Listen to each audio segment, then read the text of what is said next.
రంగడు ఊరికి దగ్గరలో ఉన్న అడవిలో దొంగతనాలు చేయడమే కాక అడ్డొచ్చిన వారిని చంపడం కూడా చేసేవాడు. అతనికి లక్ష్మి అనే గుణవతి భార్యగా లభించింది. అతడు ఒకసారి దొంగతనానికి వెళ్ళినప్పుడు అందంగా ఉన్న ఆమెను మోహించి ఎత్తుకొచ్చి పెళ్లి చేసుకున్నాడు. అయితే ఆమె తనకు సంప్రాప్తించిన భర్తనే దేవుడిచ్చిన భర్తగా తలిచి అతనినే దైవంగా చూడసాగింది. ఎన్నోసార్లు అతని ప్రవర్తన మార్చుకోమని, మంచి దారిలో నడవమని కోరేది. కానీ అతను వినేవాడు కాదు. ఒకనాడు రంగడు దొంగతనానికి బయలుదేరాడు. అయితే ఆ రోజు శివరాత్రి. ఆ సంగతి అతనికి తెలియదు. తీరా నగరం ప్రవేశించేసరికి అందరూ అర్ధరాత్రైనా మేలుకొని భజనలు చేస్తూ ప్రార్థనలు చేస్తూ కనిపించారు. రంగడికి విసుగనిపించింది. ప్రొద్దుట నుంచి ఉపవాసం ఉన్నాడు. దొంగతనానికి బయలుదేరగానే భార్యతో గొడవపడి కోపం వచ్చి తినకుండా బయలుదేరాడు. తొందరగా దొంగతనం ముగించుకొని వెళ్దామంటే అందరూ మేలుకొనే ఉన్నారు. ఇళ్లలో ప్రవేశించాలంటే కష్టంగా ఉంది. అందరిళ్లలో దీపాలు వెలుగుతున్నాయి. రోడ్ల మీద జనం తిరుగుతున్నారు. ఉట్టి చేతులతో తిరిగి వెళ్ళడం ఇష్టం లేదు. ఎలాగో సందు చూసుకొని ఒక గొప్పింట్లో కిటికీ ద్వారా వంటగదిలోకి ప్రవేశించాడు.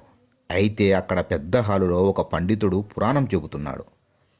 ధనవంతుడు జాగరణ కోసం చేసిన ఆ ఏర్పాటుకు చాలామంది వచ్చి హాలు నిండా కూర్చొని ఉన్నారు. అందరూ వెళ్ళిపోయాక ఏ సమయంలోనైనా నిద్రపోకపోతారా, ఇంట్లోకి వెళ్ళి అప్పుడు దొంగతనం చేయవచ్చని ఒక మూల పొంచి కూర్చున్నాడు. అయితే ఆ ప్రయత్నంగానే ఆ పురాణంలోని కొన్ని శివరాత్రి విశేషాలు అతని చెవిన పడ్డాయి. ఎన్ని ఉపవాసాలు చేసినా చివరికి జన్మలో ఒక్క శివరాత్రి అయినా నిష్టంగా చేస్తే స్వర్గం చేరుకుంటారని చెబుతున్నాడు శాస్త్రులు వారు. ఆ పురాణం వింటుండగానే ఇంతలో తెల్లవారిపోయింది. పురాణం ముగిసిన తర్వాత ఇంటిలోని వారు వంటల కోసం వంటగదిలోకి వెళ్ళారు. అక్కడ ఉన్న దొంగను చూసి భయంతో కర్రతో కొట్టారు. అయితే అది మాడు మీద తగలడంతో దొంగ మరణించాడు. అప్పుడు యమభటులు విష్ణుభటులు వచ్చారు.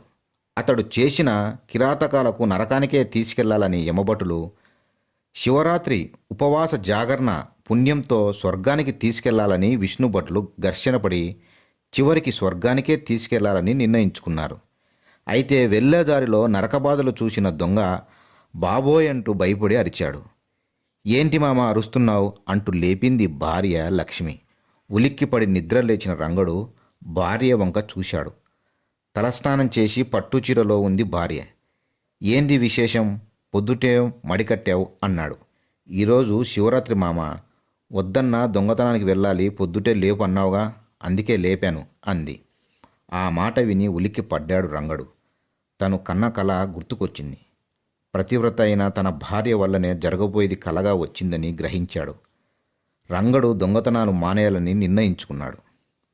లక్ష్మి తన ఆరాధ్య దైవం శివునికి కృతజ్ఞతలు తెలుపుకుంది.